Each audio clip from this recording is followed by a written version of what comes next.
చిత్తూరు జిల్లాలో కూటమి ప్రజాప్రతినిధులు వైఎస్ జగన్ పై తీవ్ర స్థాయిలో విమర్శలు చేశారు. జగన్ ఎన్ని నాటకాలు వేసినా దళితులు వైసీపీని నమ్మరని ఎంపీ దగ్గుమాళ్ల ప్రసాదరావు పేర్కొన్నారు. గత ప్రభుత్వ హయాంలో దళితులపై జరిగిన దాడులను, సుధాకర్, సుబ్రహ్మణ్యం మరణాలను గుర్తు చేస్తూ అప్పట్లో చర్యలు తీసుకుని జగన్ ఇప్పుడు ముసలి కన్నీరు కారుస్తున్నారని విమర్శించారు. దళితులను బానిసలుగా చూసిన వైసీపీ నాయకుల కపట ప్రేమను దళితులు నమ్మే పరిస్థితిలో లేరని పూతలపట్టు ఎమ్మెల్యే మురళి, జీడీ నెల్లూరు ఎమ్మెల్యే థామస్ హెచ్చరించారు. దళితుల భూములను దోచుకుంటూ వారిని కేవలం ఓటు బ్యాంకుగా వాడుకున్నారని వారు మండిపడ్డారు. అదే విధంగా చూసారంటే జగన్ పాలనలో యువకులను కూడా వదలలేదు.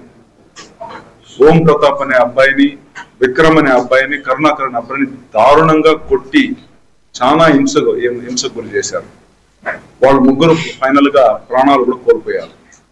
ఇదే విధంగా చూసారంటే ఒక దళితుడు ఒక వైద్యుడు అవ్వడము, ఒక డాక్టర్ అవ్వడము అంత ఈజీనా ఈ సామాజిక వర్గంలో?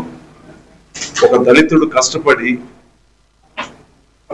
సుధాకర్ అనే అతను ఒక డాక్టర్ అయ్యి గవర్నమెంట్ హాస్పిటల్లో పనిచేస్తున్నప్పుడు, కరోనా అన్ని చోట్ల స్ప్రెడ్ అయినప్పుడు పీపీఈ కిట్ అడిగిన దానికి, మాస్క్ అడిగిన దానికి ఆయన్ని చాలా వైఎస్ఆర్ పార్టీ వాళ్ళు మా ప్రభుత్వాన్ని విమర్శిస్తావా అని చెప్పేసి ఆయన్ని కొట్టి మానసికంగా ఇబ్బంది పెట్టించి ఫైనల్ గా ఆయన ఎంత టార్చర్ పెట్టాలో అంత టార్చర్ పెట్టి పోలీసులను పెట్టించి అతని కాళ్ళు చేతులు కట్టేసి గుండు గీయించి అతన్ని ఒక సైకోలాగా చిత్రించి అతని చాలా హింసలు పెట్టించి ఆయన చనిపోవడానికి ఈ గత ప్రభుత్వం, జగన్మోహన్ రెడ్డి ప్రభుత్వం కారణం.